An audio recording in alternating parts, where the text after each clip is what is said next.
여러분 안녕하세요. 여러분 요즘 뭐 좋아하세요? 날씨가 되게 가을에서 이렇게 겨울로 가는 와중이어서 여러 가지 심리적인 변화, 신체적인 변화가 좀 큰 시기 같아요. 물론 저도 지금 그런 부분이 좀 있어 가지고 뭐 얘기를 다 하진 않겠지만 뭔가 신체적인 변화들도 있고 그래서 안 좋은 부분도 있고 그다음에 심리적으로도 이렇게 변화 속에 있는 것 같아요. 그러니까 변화라는 게 약간 그 불안정성을 갖고 있다고 생각을 하면 지금 내가 변화의 와중에 있다라는 건 반대 이렇게 다르게 설명하면 지금 뭔가 심리적으로 불안정하다든가 마음에 어떤 그 미묘한 동요 같은 것들이 계속 있다. 뭐 이런 식으로 해석할 수도 있을 것 같은데 좀 그렇습니다. 그러니까 좋고 나쁘고를 떠나서 뭔가 이런 생각의 그 거리도 많아지고 근데 느낌도 되게 그 예민해지는 부분도 있고 워낙에 좀 예민한 사람인데 더 그런 것 같고 어 외부의 어떤 사안들에 대해서도 많이 생각하게 되고 좀 그런 시기예요 제가 요즘에. 근데 이런 얘기 왜 하냐면 되게 우연하게 어떤 드라마 예고를 봤는데 그 드라마가 너무 좋더라고요. 그래서 예고를 보고 일부러 그 시간에 맞춰서 찾아보게 된 드라마가 있는데 그게 최근에 종영을 했어요. 16회 그 드라마였는데 브람스를 좋아하세요라는 드라마였어요. 근데 뭐 제가 어디 다른데 그 제 블로그에다도 그거를 써놔 가지고 혹시나 아는 분도 있을 것 같은데 이 브람스를 좋아하세요라는 드라마를 되게 재밌게 봤어요. 재밌게 보고 또 한편으로는 그 안에서 무슨 청춘들의 꿈과 뭐 연애 뭐 이런 것 같아 보였지만 나이랑 상관없이 되게 주목해서 볼 만한 부분들이 좀 많더라고요. 어 이유를 좀 굳이 따져 보자면 첫 번째는 일단 고전 음악, 클래식 뮤직이랑 미술이 다르지만 또 한편으로는 파인 아츠란 말이에요. 순수 예술이란 말이죠. 이제 그 측면에서 제가 지금 속해 있고 특히 계속 공부하고 연구하고 있는 어떤 분야랑 이 음악 예술의 세계가 연결되는 지점이 있기 때문에 좀 더 관심을 갖거나 많은 생각을 하게 하는 것 같고요. 첫 번째는. 두 번째는 분야가 다른데도 제가 이렇게 특히 베토벤의 음악을 좋아하는데 그런 의미에서 이 고전 음악을 배경으로 한 드라마에 대한 관심이 좀 더 있었어요, 처음에. 그리고 세 번째는 그게 많은 그 부분이 회차가 중간의 회차들이 음악대학 안에서 교수와 학생으로서의 주인공들의 그 관계들이 많이 그 화면에 잡히더라고요. 내러티브를 전개하는데 되게 중요한 어떤 모티프로 라이트 모티프로 주도 동기로 끌려가더라고요. 그래서 나는 학생이 아니라 그 반대 거의 드라마를 보면 악당들처럼 나오던데 예술대학 음대 교수들이 그런 측면에 이제 예술대학 회학과 교수, 미술 이론 교수로서의 어떤 자기를 들여다보게 되는 그리고 막 가슴 찔려하고 막 그러는 순간들이 있는 부분이 있었고요. 네 번째는 이러저러한 어떤 연관성이 별로 없더라도 그러니까 그냥 드라마를 편하게 볼 수도 있겠죠. 그런데 그 드라마를 그냥 보는 즐거움 말고 그 드라마 속에서 뭔가 그 에피소드로 그려지는 부분들이 그러니까 단순한 연애 감정이라든가 아니면 음악에 대한 동경, 열정 그리고 자신의 삶의 어떤 그 목적 의식 그리고 그런 목표들이 뭔가 이렇게 현실적인 이유 때문이 아니라 자신이 한평생을 바쳐도 좋겠다라고 할 정도로 좋아하는 것들에 대한 것 이런 부분들을 좀 주목해서 볼 만한 뭐 최근 드라마들이 별로 없지 않았나 싶은데 그런 부분이 있어서 훨씬 이제 재밌게 봤었어요. 그런데 그렇게 드라마를 뭐 그냥 혼자 뭐 누구하고 이렇게 교류하고 보지 않고 또 쪼금 단순한 마음으로 '어 이 드라마 재밌는데? 근데 이게 예술대 배경이네.' 뭐 라든가 그다음에 음악이 좋으니까 그 내러티브를 끌고 가는 음악들이 좋아서 특히 인제 뭐 슈만의 트로이메라이라든가 나중에 이제 브람스의 인터메조나 또 어 네. 라흐마니노프의 피아노 협주곡이 제일 먼저 나오네요, 그러고 보니까. 근데 그런 곡들을 또 영화 아니 드라마 속에서는 어떻게 쓰나 이런 것들도 재밌게 봤었어요. 근데 그와 직접적으로 결부되지 않는데 그렇게 이제 드라마를 재밌게 보는 시기에 교보에서 우연찮게 헥토르 베를리우즈 프랑스의 작곡가죠. 여러분 그 19 세기 초중반 작곡가 베를리우즈가 당시에 썼던 베토벤 그 평전이 있어요. 근데 그게 저기 이충훈 교수님이 번역을 했더라고요.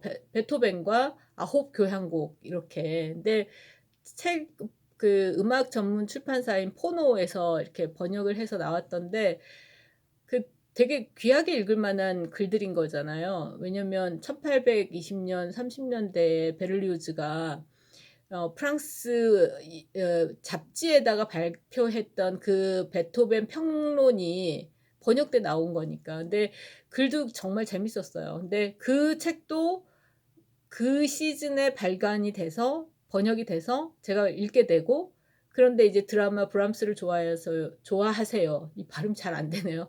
브람스를 좋아하세요에서의 그 드라마의 그 진행 방식이라든가 극본의 어떤 전개 방식이라든가 그리고 무엇보다도 이 시청자를 끌어들이는 힘이 되게 재밌었어요. 그러니까 제가 드라마를 많이 보고 그러는 사람이 아니어서 비교할 수는 없지만 많은 지금 동시대 드라마들이 보면 방송 드라마들이 보면 되게 자극적이고 어떻게 보면 사회 비판적인 것 같지만 사실은 사회를 굉장히 닮게 이렇게 묘사해서 오히려 그 사회의 부정적인 효과들을 극대화시키는 경향들이 좀 있잖아요. 예를 들면 어 엄청난 부자들을 묘사함으로써 그리고 부자들의 어떤 문제나 악행을 묘사하는데 그게 사실은 시청자한테는 오히려 학습 효과를 발휘하는 '역시 저렇게 살아야 돼. 그래야지 뭐 윤리 도덕 따질 것이 없어.' 뭐 이런 식인 건데 이 드라마는 그런 방식에서도 사실 되게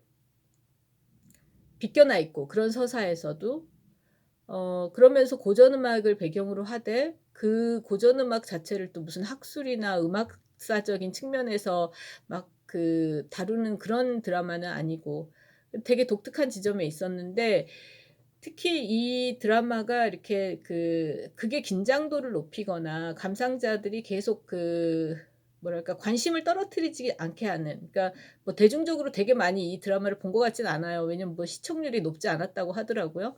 근데 그런 방식이 상당히 제가 보기에는 이렇게 구조적이었어요. 그러니까 뭐냐면 뭐 그거를 이제 DC 갤러리 같은 데서는 잔잔마라 뭐 이런 식으로 표현을 하던데 그러니까 굉장히 극이 잔잔한 것 같은데 마라맛처럼 아주 톡 쏘고 맵고 막 이렇게 그런 부분들이 있는 감각적으로 보면 사실 이 드라마가 그런 부분을 잘 구성한 것 같다고 표현을 하던데 저는 그게 인제 베를리오즈가 베토벤의 교향곡을 분석하면서 썼던 단기음이라는 말을 가지고 한번 생각을 해 봤었어요. 그러니까 제가 음악을 잘 몰라서 이제 이 단기음을 뭐 이렇게 명확하게 잘 이해하는 것 같지는 않지만 단기음이 그러니까 하나의 음에서 반음을 꺾거나 반음을 높이거나 하면서 계속 이렇게 긴장도를 유지해 가는 그러면서 반복하는 것 같지만 반복이 아닌 것 같은 그런 식의 기법이 단기음이라고 하더라고요. 근데 그런 식으로 보면 드라마가 인제 어떤 사건들을 배치를 하는데 그러니까 드라마 한 편 안에서 에피소드들이 배치가 되는데 그게 큰 틀에서 보면 새로운 사건이거나 그런 게 아니라 거의 지속적으로 아주 미지근한 온도로 굉장히 불편하게 하는 어떤 중심 사건이 있는데 그 사건들이 베리에이션이 되는 거예요.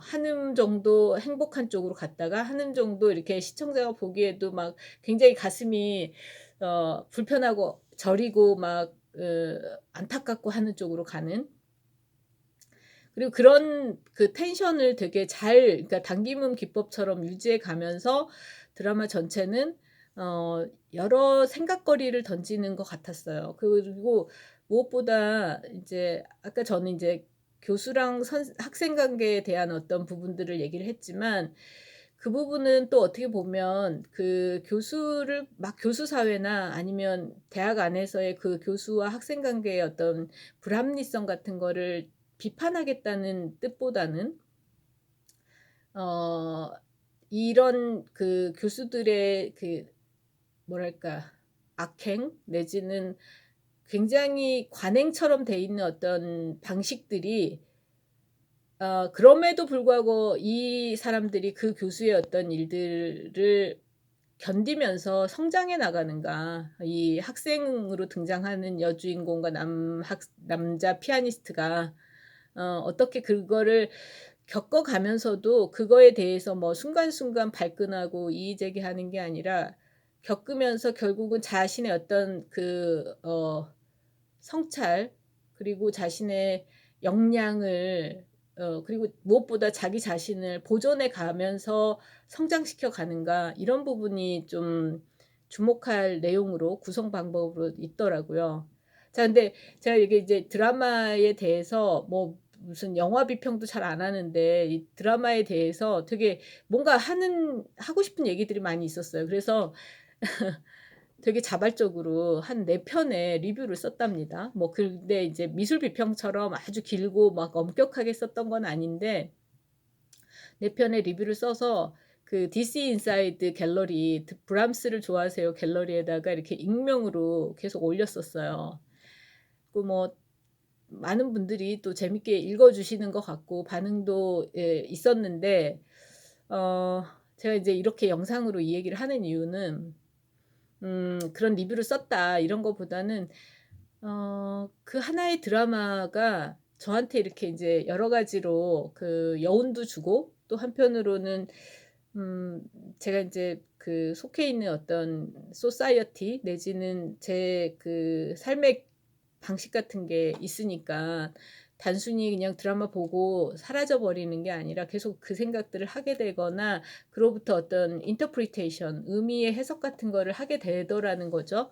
그래서 그런저런 얘기를 좀 오늘 영상에서 마치 브이로그처럼 하고 싶었어요. 근데 어 이제 막 말이 이렇게 저렇게 그 분산되는 것 같지만, 무엇보다도 제가 리뷰를 쓰면서 계속 그 한 4 편의 리뷰에서 얘기를 계속 집요하게 하고 싶었던 건, 마침 그때 인제 제가 그 한국미학예술학회에 논문을 발표할 때 주제로 썼던 그 루소, 18 세기 루소의 그 사회계약론, 그 안에서 개인의 자유와 그리고 공동체를 이루고 사는 그 우리 인간관계 속에서의 그 묶여 있음 내지는 그 서로가 서로를 구속하는 어떤 관계들에 대한 것들을 이 드라마 속에서 그 채송아라는 바이올리니스트이자 그 자기의 재능에 대해서 계속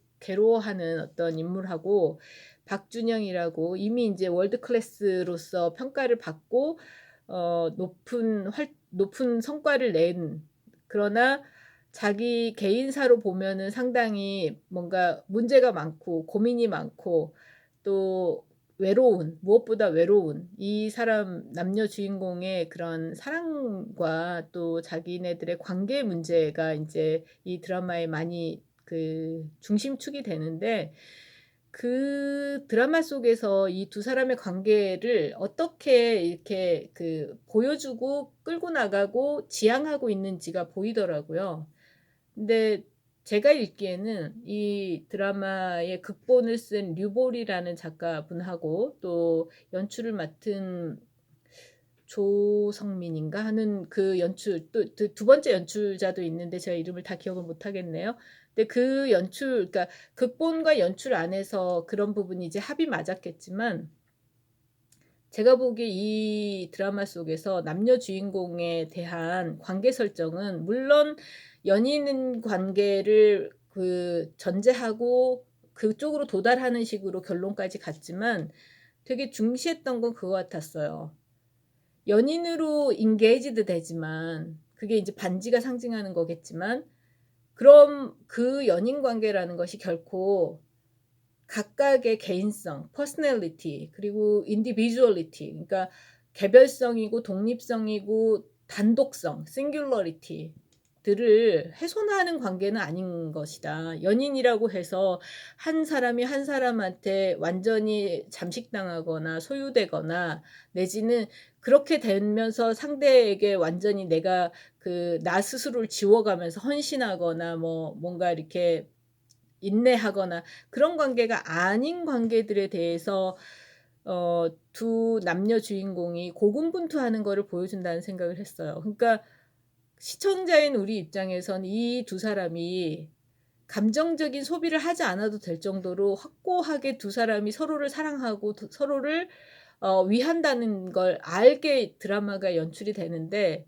근데 그 드라마 속에서 두 사람은 각자가 타 자신의 상대방을 보고 자신이 그 사랑에 대해서 느끼는 어떤 부분들이 엇박자가 나는 거예요. 근데 그게 일부러 뭐 두 사람이 되게 뭔가 음 지극히 예민하거나 관계성에서 어떤 곤란함이 있어서 그런 거라기보다는 다른 마음이니까, 다른 존재니까, 다른 각자가 싱귤러리티를 갖고 있는 개별성을 갖고 있는 존재이기 때문에 '그럴 수밖에 없겠다.'라고 하는 거를 보여주는 드라마였어요. 그래서 굉장히 그 부분이 참 주목할 만하다고 생각을 했거든요.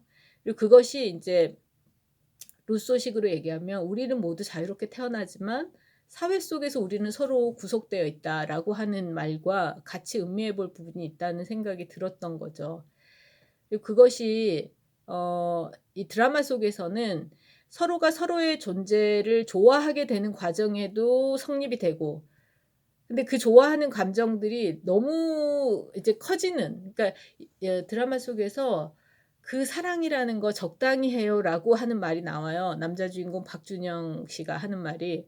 근데 그 말이 얼핏 들으면 이제 이 얘기는 제가 리뷰에 쓰지 않았지만 굉장히 중요한 말이라고 생각을 했어요. 근데 그게 이 모든 대중 문화 속에 사랑에 대한 클리셰가 있거든요. 신화적인 클리셰예요. 뭐냐면 거의 그 크레이지 러브가 돼야 돼. 그러니까 광란의 사랑이 될 정도여야지 진짜 사랑이야. 이런 식의 그 심리적 목계 같은 게 분명히 있어요. 그러니까 뭐 오래된 영화지만 36.2도 같은 영화들 있잖아요. 제목이 정확한지 모르겠는데 너무 갑자기 제가 생각이 나서 얘기하는 건데 그러니까 많은 영화들이 그게 한국 영화든 유럽 영화든 뭐 미국 영화든 간에 그런 대중문화 속의 영화나 드라마들이 진짜 사랑한다는 건 정말 나를 막 어떻게 할 수가 없는 거야. 막 이런 식의 그런 판타지가 되게 강하게 있었었어요. 그리고 클리셰로서. 근데 그런 것이 인제 드라마 속에서 어떤 행동으로 나타나냐면 남성이 여성의 사랑을 그러니까 여성에게 자신의 사랑을 보여주기 위해서 뭐 굉장히 극단적 행위를 하려고 한다든가 아니면 뭐 납치를 한다든가 뭐 아니면은 뭐 자해를 한다든가 어 아니면 뭐 다짜고짜로 뭐 키스를 한다든가 막 손목 걷기를 한다든가 뭐 이런 식의 것들이 분명히 있었단 말이에요. 지금도 있어요, 드라마 속에서나 영화 속에서. 근데 적당히 사랑하라는 말은 이기적이고 계산적으로 사랑한다는 뜻이 아니라 자신의 전 존재를 바쳐서 사랑하지만 그 전 존재가 훼손당하거나 억압되거나 자기 스스로를 비참하게 만드는 식으로 사랑해서는 안 된다는 뜻인 것 같아요. 그러니까 존재를 완전히 지우는 내 존재를 지우든 상대방을 완전히 지우고 소유하든 간에 그런 식의 과도함이 아닌 사랑을 해야 된다는 뜻으로 해석할 수 있겠더라고요. 그게 그리고 타인의 존재를 내가 존중하면서 인정하면서 그러면서 내가 그 사람을 가장 최고의 어떤 정도로 사랑하는 것. 이런 식으로 생각해 볼 수 있겠다는 생각이 들었어요. 그리고 그것이 제가 이제 여대 교수여서 그런지 모르지만 여성이 우리 시대의 화두로서의 페미니즘에서 여성이 여성 스스로에 고립되지 않는 방식으로 여성주의를 만들어 나가는 방식일 수 있겠다는 생각이 들었어요. 그러니까 자기 스스로가 지극히 자기를 사랑하지만 그 자기를 사랑하는 게 이기적인 걸로 끝나는 게 아니라 내가 사랑할 수 있는 어떤 사람을 충분히 사랑하는 것으로 가고, 그리고 공존하겠다고 하는 어떤 세련된 방식의 그 삶의 입장들을 만드는 거. 그리고 그것이 이제 내가 직업을 선택하거나 내가 좋아하는 것과 직업적으로 가야 되는 부분들을 선택하는 문제에서도 작용할 수 있다는 생각, 이런 게 들었답니다. 그리고 뭐 이건 이제 개중에 제가 이제 생각나는 대로 하는 얘기인데, 개중에 어디 글들 리뷰나 이런 걸 보면 채송아, 이 브람스를 좋아하세요의 여주인공인 채송아가 피아니스트 박준영의 그 구원이고 뮤즈다, 이런 식의 리뷰를 제가 봤는데 저는 좀 의외였어요. 그러니까 뭐냐면 지금 젊은 한국 여성들이 페미니즘에 대한 공부나 그런 부분이 굉장히 잘 돼 있기 때문에 예술에서, 그리고 특히 근대 사회까지 서구 유럽의 문화 예술계에서 뮤즈가 얼마나 남성 중심 사회의 메타포였는지를 알 거란 말이에요. 그러니까 뮤즈란 사실은 남성 예술가에게 영감을 주는 일종의 어떤 개체 같은 거예요. 근데 그건 문화사적으로 보면 여성이 크리에이터로서, 창작자로서, 주체적인 예술가로서 등장하지 못하게 하는 되게 그 사악한 장치 같은 거일 수도 있거든요.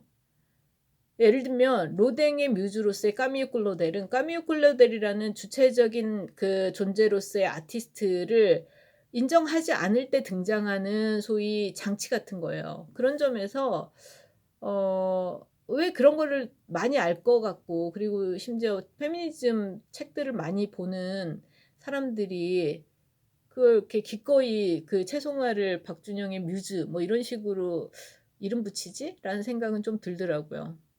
근데 드라마 자체는 그렇지 않다라고 하는 거를 계속 보여주는 식의 그 내러티브 전개가 있었다고 생각해요. 그러니까 박준영이라는 피아니스트, 굉장히 내면이 깊고 또 아주 멋지고 좋은 사람이지만 현실 사회 속에서 어 고립되거나 어려움에 처하고 있는 이 인물에게 도움을 주고 구원 서사를 부여하는 인물로서의 그 채송화 씨가 아니라, 채송화라는 사람은 자기가 좋아하고 자기가 기꺼이 선택했던 어떤 영역으로 들어가는 거를 자기가 판단해서 충분히 해본 다음에, 트라이 해본 다음에 그게 아닌 길로 가야 되겠다고 선택하고, 그 길이 일종의 공연 기획자 같은 역할인데, 그런 길에서 일종의 파트너로서 공존하는 어떤 그 전문가들로서 자신의 연인과 같이 서 있는 거거든요. 그리고 드라마의 끝도 이 여성이, 최송화 씨가 혼자 무대 중앙으로 빗속으로 나가요. 걸어 나가는 게 이제 끝이에요. 그 얘기는 드라마 극본과 연출에서 분명히 그 얘기를 하고 싶었던 거죠. 이 사람이 어 연인 관계 속에서 지극히 진실한 사랑을 실천하고 있고 얻었고 자기도 행하고 있지만, 자신의 삶은 자신의 또 전문적인 어떤 그 세계로 나아가는 데서는 이렇게 개인으로서 독자적으로 설 수 있다라는 얘기를 말하고 싶었던 것 같거든요. 그래서 그런 부분들은 쪼금 좀 더 이렇게 그 '분석적인 그게 필요하지 않을까?' 이런 생각이 들었었어요. 별 별로 이렇게 깊은 얘기도 아닌데 되게 시간을 많이 쓰면서 이런저런 얘기를 했네요. 근데 제가 지금 유튜브 콘텐츠 비디오로 제가 뒤샹을 다루고 있는 부분이 있어요. 뒤시앙과 사유학이라는.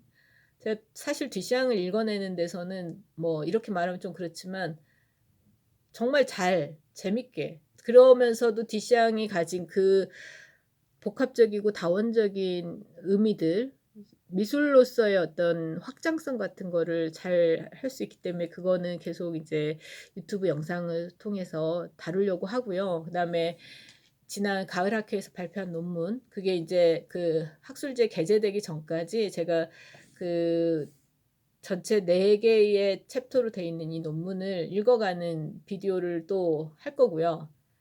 그런 와중에 오늘 이거는 약간 예외적으로 뭔가 강의하듯이 하는 거 말고 좀 하고 싶은 말이 있는데 그게 교육이라든가 이게 아닌 얘기를 좀 해보고 싶어서 오늘 이걸 찍었습니다. 사실은 그리고 음악에 대한 부분이, 음악이 너무 좋다는, 그러니까 뭐 그 드라마에 등장하는 브람스의 그 인터메조도 좋고 슈만의 헌정 이라는 그 드라마에서 굉장히 중요하게 쓰이는데요. 비드뭉이라고 하는데, 헌정이라는 그 성악곡의 리스트가 피아노 곡으로 바꾼 게 있어요. 근데 곡도 너무 아주 좋고, 근데 이제 저는 드라마에서는 전혀 언급하지 않는 베토벤이 너무 좋은데, 베토벤의 그 음악에서도 사실 제가 왜 이렇게 베토벤을 좋아하나 하면, 베토벤이 엄청나게 거대한 세계를 만드는 교향곡 뭐 9번이나 이런 걸 보면 3번도 그렇고 그런 작곡가였지만, 또 한편으로는 죽을 때까지 가장 거칠고 가장 화합할 수 없는, 그러니까 내면이 항상 불안하고 계속 이렇게 떨림음 상태에 있는 것 같은, 제가 오늘 영상의 처음 시작에서 제가 요즘 그런 상태라고 말하는, 불안정하고 계속 그 마음이 뛰고 생각이 많아지는 그런 상태라고 하는 거를 베토벤이 말년에 그 후기 현악 사중주, 그다음에 후기 피아노 곡들, 소나타들 통해서 드러낸 것 같아요. 그래서 그런 부분도 좀 얘기를 사실 하고 싶었어요. 여러분 베토벤 찾아서 들어보세요. 유튜브에 되게 많아요. 카를로스 클라이버의 그 7번 교향곡 굉장히 좋고요. 그다음에 이제 이런 얘기 저런 얘기 왔다 갔다 하는데, 사실 제가 집에 그 베를리오즈의 베토벤과 9교향곡 책은 있어서 오늘 못 보여드리고, 사실 그 책으로 얘기를 하자면 에드워드 사이드의 이 말년의 양식에 관하여 정말 좋아하는 책인데, 여기서 아도르노를 되게 많이 참조를 해요, 사이드가. 근데 아도르노가 베토벤의 소위 음악에 대한, 특히 그 음악이 얼마나 죽음에 대한 부분을 잘 다루고 있는지, 그러니까 분석했다기보다 베토벤의 교향곡들은 죽음을 분석했다기보다는 죽음과 같이 있는 그런 식의 음악이라고 아도르노가 평가를 하는데, 해석을 하는데, 그런 부분들에 대해서도 얘기를 좀 하고 싶었어요. 근데 그걸 깊이 하고 싶었던 게 아니어서 제가 그 부분만 잠깐 읽어 드릴게요. 아도르노가 이제 베토벤의 음악의 주관성이라는 subjectivity라고 하는 거를 좀 설명하고 있는 대목에 인용을 사이드가 했어요. 근데 그 부분을 읽고 끝낼게요. 이 법칙은 죽음을 생각할 때 정확히 드러난다. 죽음은 예술작품이 아닌 살아있는 존재에게만 부여되므로 예술에서는 그저 굴절된 양식으로, 알레고리로서 나타날 뿐이다. 말년의 예술작품에 드러나는 주관의 힘은 작품 자체를 떠나서도 남는 성마른 몸짓이다. 그것은 스스로를 표현하기 위해서가 아니라 예술의 외양을 담담하게 벗어던지기 위해 작품과의 결속력을 끊는다. 그렇게 해서 단편들만이 뒤에 남으며 그것은 자릿수를 나타내는 0이라는 표시처럼 떠나고 남은 공란을 통해서만 소통된다. 죽음의 손길이 스쳐간 거장의 손은 형태를 만들기 위해 사용하는 재료 덩어리를 자유롭게 놓아준다. 그 터진 곳과 갈라진 틈, 존재의 본질에 마주한 자아의 유한한 무력함의 증인이 바로 최종 작품이 된다.